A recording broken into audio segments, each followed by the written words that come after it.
Good afternoon, everyone.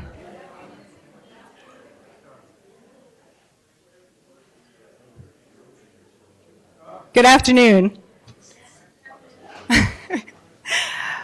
My name is Carrie Adams, and on behalf of the Board of Directors of the Laura Riding Jackson Foundation, I'd like to welcome you here today to the 15th anniversary of the Poetry and Barbecue event.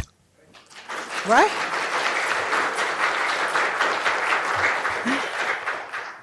As you probably know, LRJF's mission is twofold: to preserve the home and history of Laura Riding Jackson and honor her legacy by developing and fostering writing in our community across all stages of life. And I suppose I would argue that now, more than ever, those twin ambitions of promoting history and literacy remain powerfully relevant. And events like this one, which highlight the magic of wordcraft to give voice to our human experiences, inspire us all to beat on boats against the current, or perhaps rage as we keep the flame alit. Thank you, Sylvia, Michael, and Sean, and all the writers in the room for your magic and your fire. And thank you all for your attendance here today and your support. I'd like to welcome to the mic Sarah Wilson, our incredible Executive Director.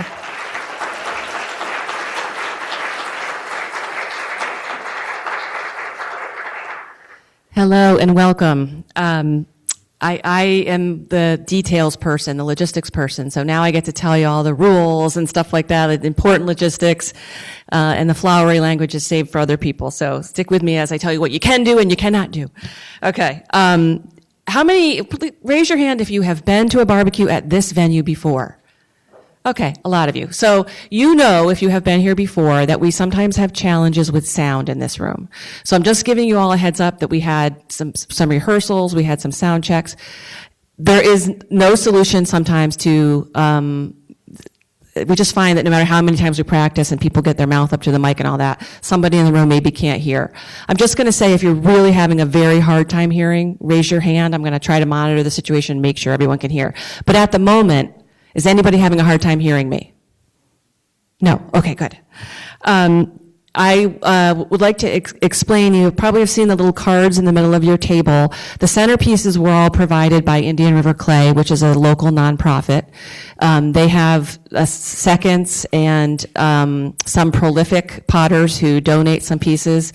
They donated, and all those items in the middle of the table are for sale. And that doesn't mean you can only buy the ones that are on your table. You can, as we have time later to walk around, if you see one you want to buy, I suggest you pick it up, take it to the front desk, and buy it if you want it. But they are for sale, and please buy as you will.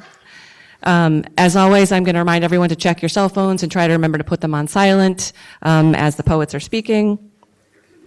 I just heard a bag of chips crunch, which is perfect timing for my next item. So we decided, if you have been before, you know that we used to just have kind of audience seating, and then we would go outside and eat the barbecue. And we decided we wanted to make it a little bit more, formal and have table seating this year. And so we gave you little snacks to eat until we get to the barbecue. But please, when people are up here reading, goes without saying, when I call someone's name for them to come up while they're strolling up, that's a great time to open your bag of chips, okay? Okay, or if people are clapping really loudly, that might cover your chip opening, I don't know. The bar, of course, is open. It will be open throughout the event. You need tickets for that. If you want to get up and get a drink while poets are talking, again, maybe wait till we're transitioning in between poets to walk back there. We will have an intermission after this first part. There will be 15 or 20 minutes where you can get up, get more drinks, crinkle your bags all you want, go to the bathroom, etc. I'm being told, tell them to buy books. The featured poets in the second half of the event have books for sale back there at the table. Vero Beach Book Center is here. And then we also have some of the books put out by the Laura Riding Jackson Foundation Press there in the front hallway with all of our, T-shirts and other kinds of things. So if you want to buy one of those books, you buy them at the front desk.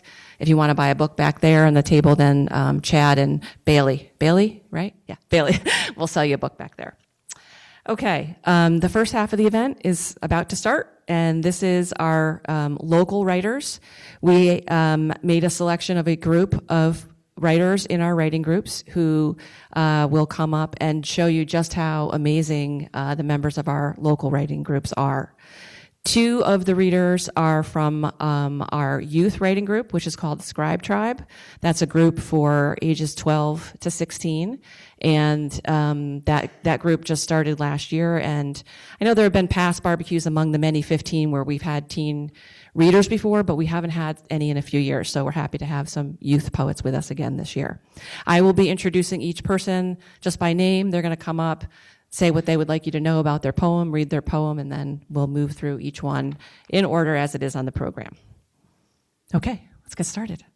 Our first poet will be not only an LRJF writing group member, but the Indian River County current poet laureate, Pat Draper.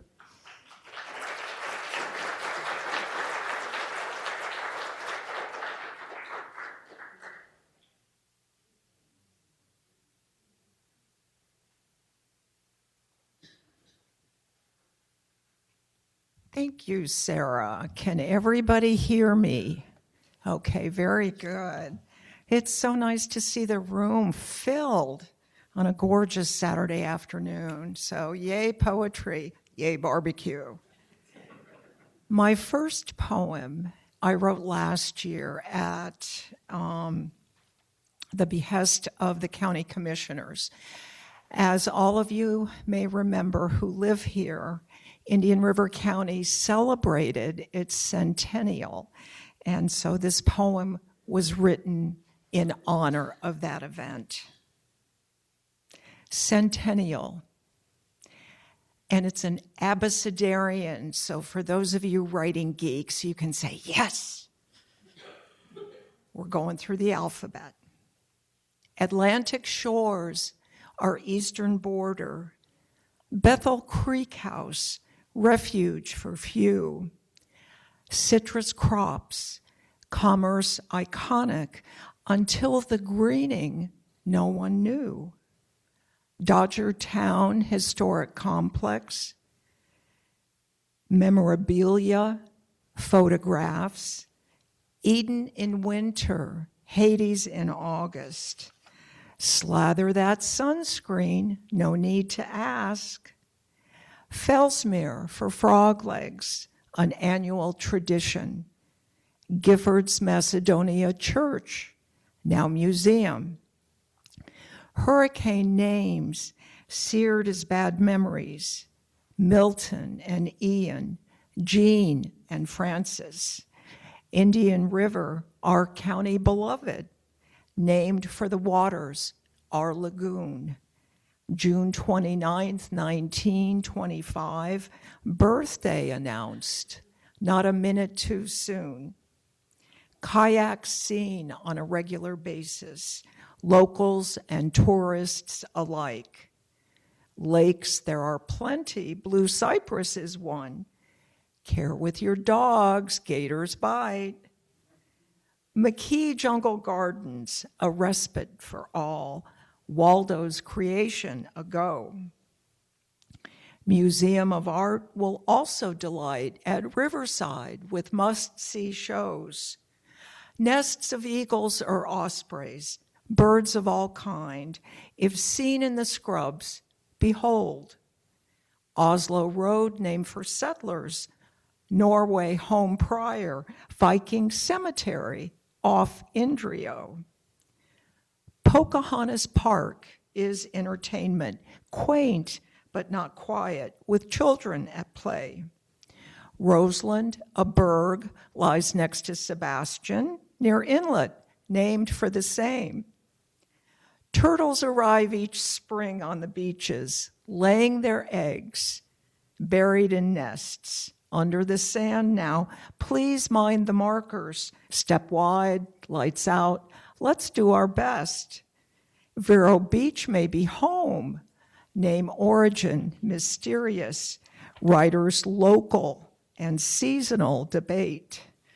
At Laura Writing Jackson Foundation downtown, poetry volumes and novels abound. Scholarly discourse awaits. Xers and Gen Zs we used to call young gather at Filthy's or Kilted just for fun.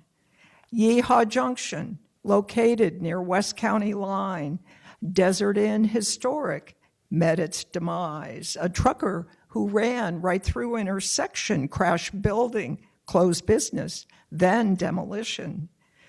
Zora Neale Hurston corresponded with Sexton, I hear. Any thoughts when those letters did first appear? This abecedarian, I hope, has been fun. The centennials of memory, second to none.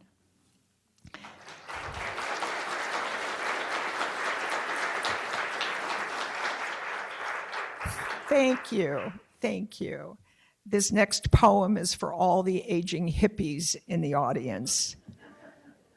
Lawrence Ferlinghetti says goodbye. The world is a beautiful place to be born into, a Coney Island of the mind, even with a bomb now and then, or the occasional accidental death like Prince. Back then, Minneapolis was known for his music, not its murders. Mr. Williams was deliberate. Check out man before the walker arrives with a shower chair and mechanical soft meals to prevent aspiration. No choking allowed. He freed himself from the failings of his mind. In a flash, done, gone, hanging, hung. I miss you, Robin. Gnarly nose and lopsided grin, whirling monologues you gave in a dervish spinning style, even as the clock kept ticking. Yes, this world is the best place of all for making babies and goosing statues, even if in the middle comes the smiling mortician. Thank you.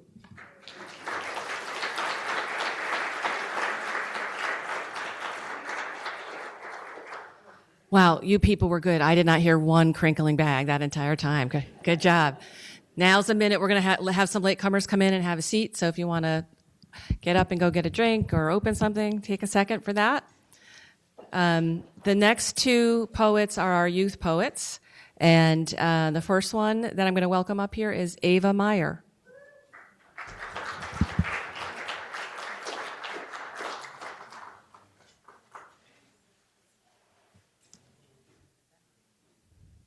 Hi, my name is Ava Meyer, and I'm 11 years old. I am in 4-H, and I'll be a black belt in July. I have 9 animals, including chickens and rabbits, and when I grow up, I want to be a conservationist to protect Florida and all its beautiful forests.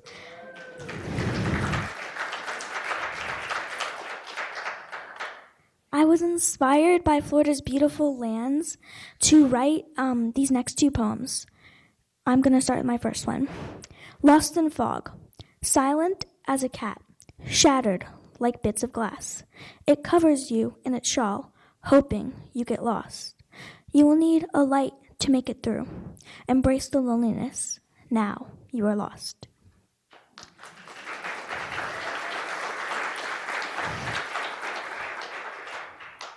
My next poem is called White Palm. One white palm dreams of her leaves coated in white. She thinks of how she shall look covered in pure winter ash. Will she gleam like a jewel or sparkle like a sapphire? She shall feel a blanket of snow and talk to the snowflakes as they fall about warm summer sun. Awakened from her dream, she realizes her sickening fate. She will never see a single flake.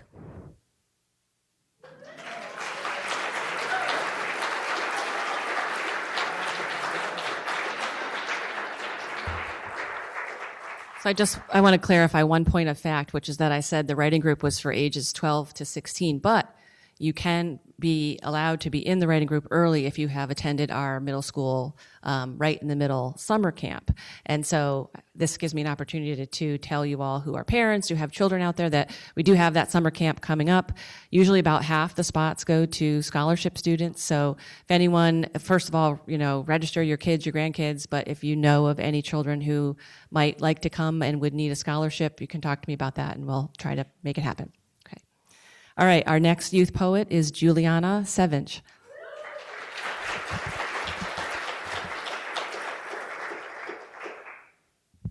Hello, my name is Juliana Savinch. I'm 11 years old, and when I was in first grade, I found a passion for drawing and writing, and I've been drawing and writing ever since. And the poem I'll be reading is BBQ. The grate is a stage for the sizzle and snap, where the hickory ghost and the charcoal trap. The smoke is a flag for a hunger well earned, a kingdom of spice where the flavor is turned.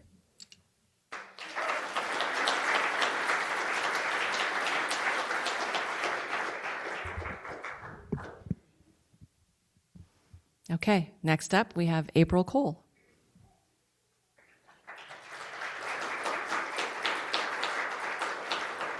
Sharon, you're going to want to go that way.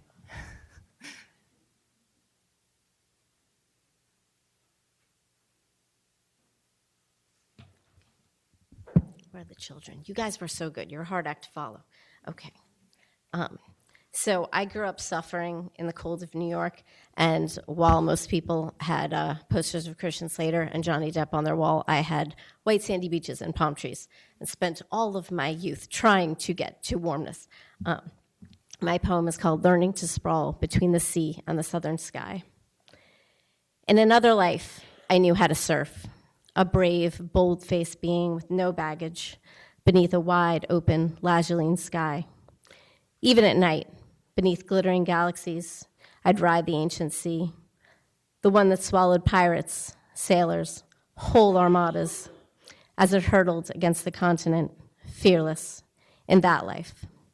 But in this life, I was a fragile seed, raised to survive, not to sprawl and stretch, not to swim, to conquer elements. Though I don't want to dwell on that dark diorama, when I was cold and under those gray, smothering skies, I wanted nothing more than to be where, as Muddy Water says, the sun shines damn near every day. And I'm here now, where the only gray comes in storm clouds, less weather and more ancient myth, letting loose like prophecy, all the wise, ancient water the world has ever known, until the sun breaks through again, like an opera. And let me tell you, that's not all, because then you get a rainbow, straight out of some kid's fairy tale. And no, rainbows are magic. But where's the line between data and the divine? Because it feels like magic sometimes that I've landed in this place of kaleidoscope skies, daring to seek more than simple sanctuary, to take up space for once, to learn how to sprawl beneath the southern sky.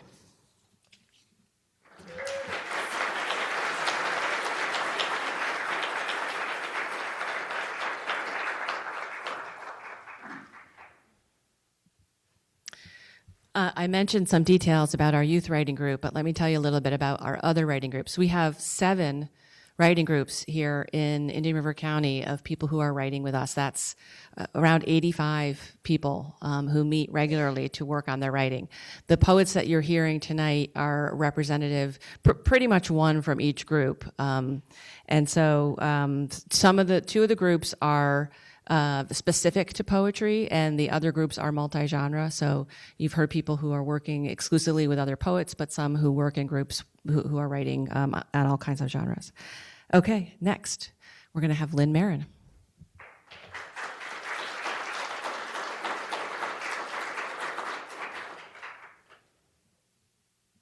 Hi, everyone. My poem is called Happy Nair. I looked for you in the window today, but the sun had turned tar black. I looked for you in the rain today, but the rainbows were dirty and flat. I jumped in my car to get my hair cut, but someone had taken the seats. I'm in the street with my hair all wet because I've given you my leopard-skinned feet. Can't go from where I've been going. You say that everything's lost. It seemed to be too great a cost. Can't go from just anywhere. Can't go except from where I've been going. Sure ain't no ease to be hid. Can't go to anywhere anyway, 'cause you see, I already did. Can't go except from where I've been going. Can't go from anywhere else. Can't know except what I've been knowing. Think I'll go find some good fairy Celts. I looked for you in your words today, but a stranger had taken your place. I looked for you in your eyes today, but you had just 2 holes in your face. Limb to limb it did me in, like a bird that is felled to the ground. Strong light wings crash. When they crash, make such a thunderous sound. Shoes hit walls, walls hit windows, glass shattered like tropical ice. Your letters I will tear into pieces, sure of that as I am of my dice. I looked for you in the window today, but the sun had turned tar black. I looked for you in the rain today, but the rainbows were dirty and flat. Can't go except from where I've been going, and if it ain't to be where I'll arrive, can't know from what I've been knowing. Just got a call that my Wolfie has died. Wolf Dog came along, and into my sleep did he speak. Plant me as roses, plant me as lilies on our hill for my soul to keep. Carry me gently, carry me swiftly. Carry me on top of your arms. Be at the top of the hill you are climbing. Be there at the end of my climb. White wolf, where'd you come from? With your tattoo that no one could trace? In the last few weeks of your journey, you found me and made me your place. White wolf, where'd you come from? Did you seek me out to die? Just as soon as I knew that I loved you, you left me alone to survive. I turn my eyes from your imagined glance and feel the backhanded slap of your glove. I forbid my spirit to rejoice in you, but it takes up its dance of love. I deny my blind heart's need for you, but it protests and screams for your core. I pray for my soul to forget you, but it answers forevermore. I looked for you in the window today, but the sun had turned tar black. I looked for you in the rain today, but the rainbows were dirty and flat. I jumped in my car to get my hair cut, but someone had taken the seats. I'm in the street with my hair all wet because I've given you my leopard skin feet. Thank you.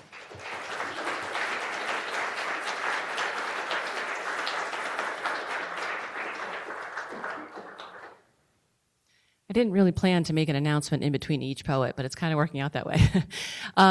For those of you who don't know, we have started an initiative led by the Poets Corner writing group to have open mic poetry nights at the Vero Wine Bar, which is right down 3 doors down from the Laura Riding Jackson Foundation. So there have been 2 so far, and the next one will be April 30th. So if you follow us on Facebook and get our emails and whatnot, you'll be reminded of that date. But I just wanted to let you know that there'll be more poetry coming from maybe some of these poets, but also definitely some different poets that are members of LRJF. Okay, next up we have Debbie Smith.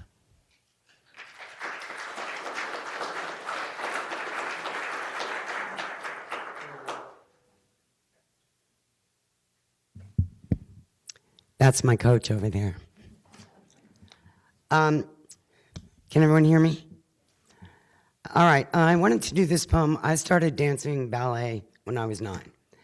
I danced until I was about 45.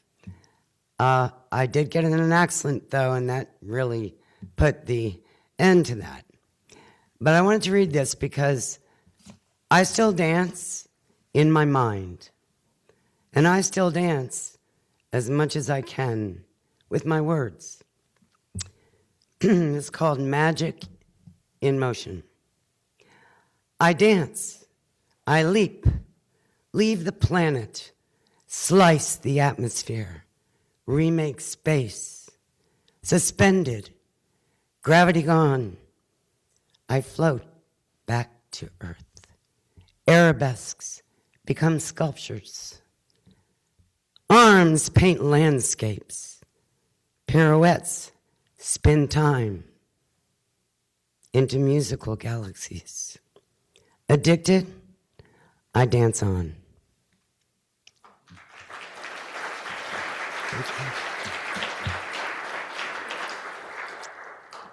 This next poem is quite a departure. It's came into my head right away one morning when one circumstance occurred that I'll never forget. And I got the permission of the subject to be able to tell you this poem. After all, he's my husband. I don't mind a naked man in the kitchen. Recommend he not cook in that condition. Suggest he wear an apron. I circle my hands behind his neck. His arms slide around my waist. Warm arms form loving bows against our nakedness. Aprons provide the best protection. Our worries banished by dreamy devotion. Breakfast will wait. Thank you.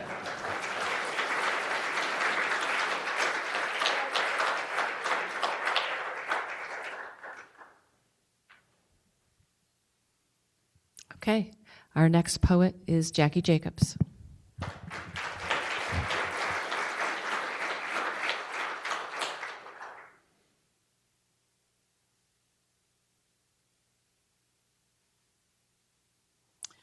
Good afternoon. First, as the immediate past president of this organization, I want to thank you all for being here and your support of all that we do, but particularly this activity that Sean Sexton started 15 years ago, and we're still strong, Sean. So,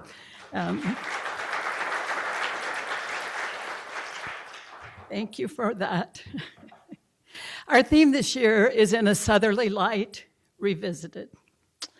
As an adult, I've had the good fortune to live on 5 continents. And when people ask me where I'm from, I say I'm a citizen of the universe. But I'm the daughter of long Southern families. My mother's family's been in Knox County, Tennessee since 1720, and my father's in the Smoky Mountains since the 1830s.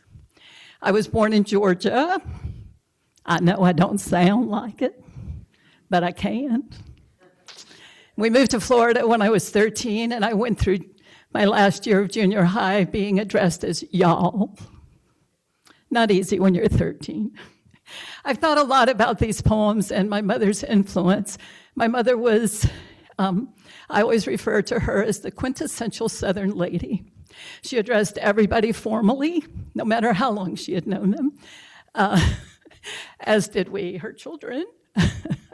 And she never said a bad word. She never talked badly about another person. And she believed deeply that we're all here on this planet together on a journey, and no one person is any better than anybody else. And I'm grateful for those lessons.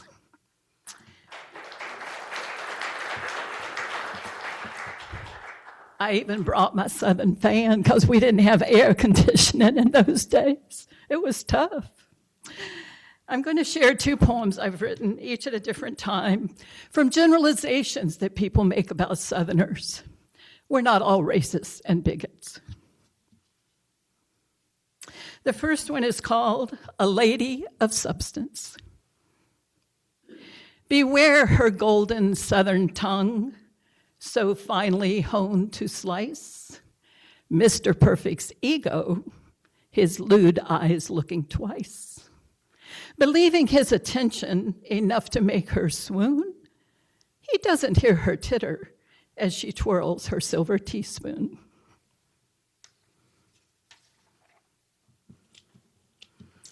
My second poem came from a prompt. We often write to prompts in writing groups. And the prompt was, "The sweet talk of the South. How could I not write to that?" The ladies sipping sweet tea, the ladies sipping sweet tea on the broad, sweeping veranda listen as their friend mimics the glibness and derision of a northern visitor. Of course, she speaks the sweet talk of the South. The words slap boldly against the heritage of these fine Southern ladies, knowing without doubt the choice of words was deliberate and not well intended. The response of one lady drips like honey. "Why, sweetie, surely she meant no offense." The first lady accentuates her Southern drawl. "I am proud of the sweet talk of my South, and much too polite to speak to her rudeness in judging without understanding." A knowing nod passes among the women. She has no idea the sweet talk of the South carries hundreds of years of cultivation, each nuanced word with meaning only a Southern lady can understand. A deprecating smile appears behind the gentle flicker of a handheld fan. "You mean like, bless your heart, child?" Or better yet, bless her heart. Eyes flutter. Truly phrases only Southern ladies understand. Heads nod. Rarely is any one of them fixin' to explain the private code passed down for generations by Southern ladies who do not tell secrets learned at the knee. The sweet talk of the South.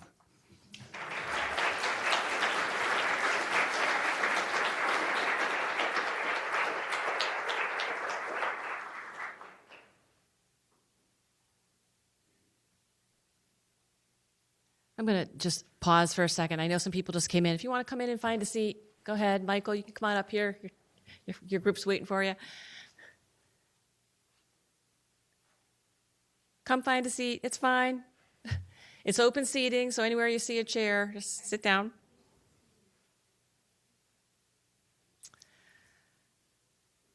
Yes, now's a good time to open a package. Okay. Our next poet is John DeMena.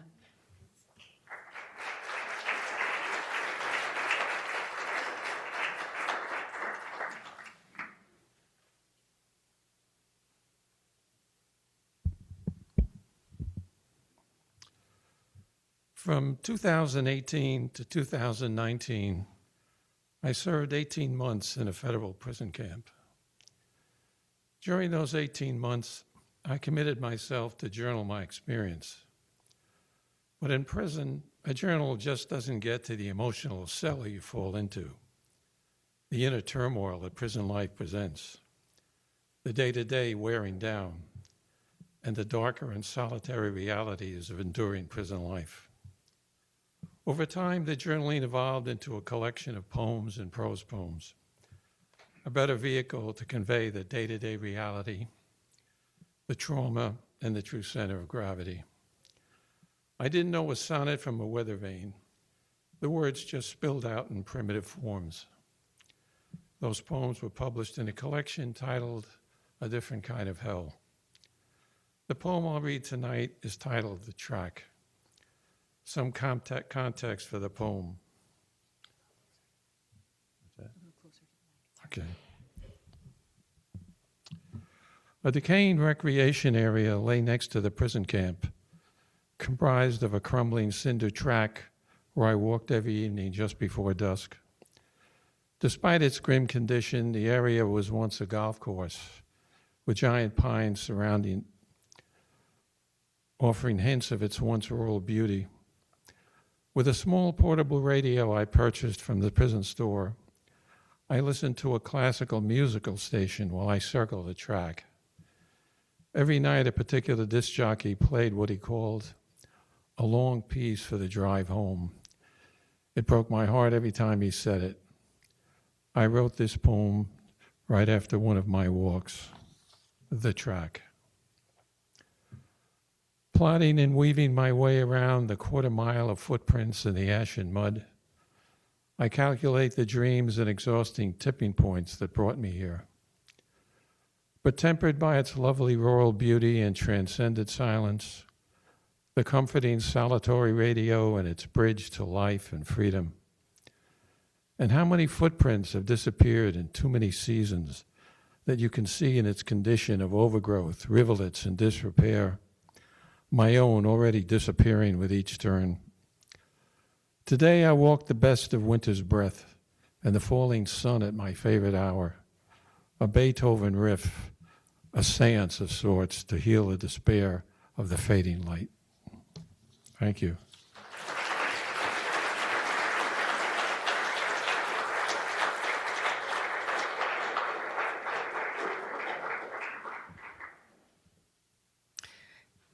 And our next poet, is Christine Light.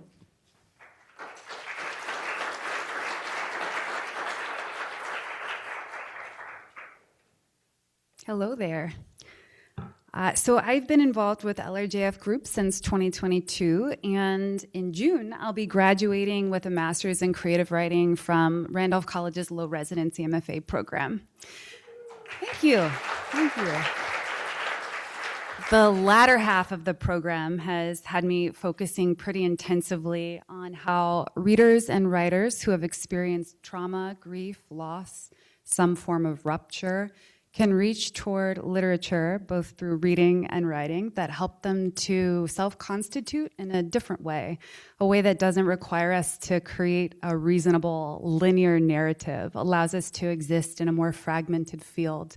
If you can picture a vast meadow and a road running through it, so often we're focused on being on that road, setting goals, creating a sense of identity, being someone and something, and then when rupture happens, we get kicked right off to that field, and we're a little frightened. And it can actually be a really beautiful time to be present with the different and disparate parts of yourself and see what comes up between the cracks, or through the cracks, rather, between the pieces, between the fragments. So a little bit more context on my manuscript in particular. I am writing a speaker who is the I in the poem you'll hear here, who is reaching back toward her younger self or selves in an effort to self-constitute in response to a trauma earlier on in life, as opposed to looking continually to force a linear narrative or a sense of resolution, which I'm sure as many of you who've experienced trauma, heartbreak, loss know, resolution doesn't always come in the way we're looking for it. So while a lot of my work is an attempt to ground an otherwise abstract life in many ways, this one starts in the air. On a flight to Lynchburg, Virginia.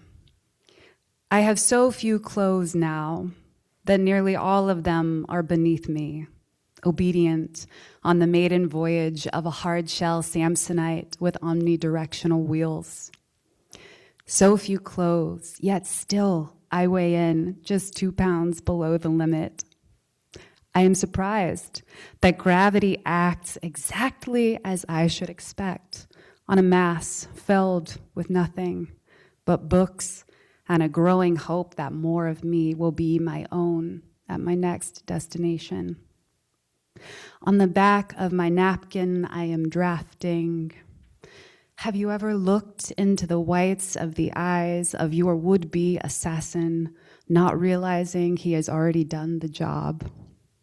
My coffee spills, wind shear waking me to an unfurling sky. I know not to test my range. Last time, the airline agent let me through at 52, and my suitcase arrived with a wheel sloughed off. Not how I would have chosen to lose a pound. Truth, they say, trumps fact. Again and again, so help me understand how to tell my mother her baby has died. Thank you.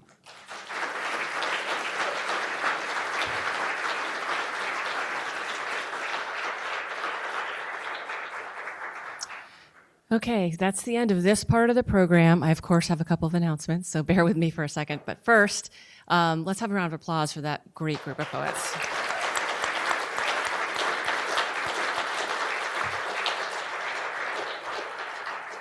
And I rudely walked up after Carrie introduced me and forgot to thank her for her opening remarks. So thank you, Carrie, for those remarks.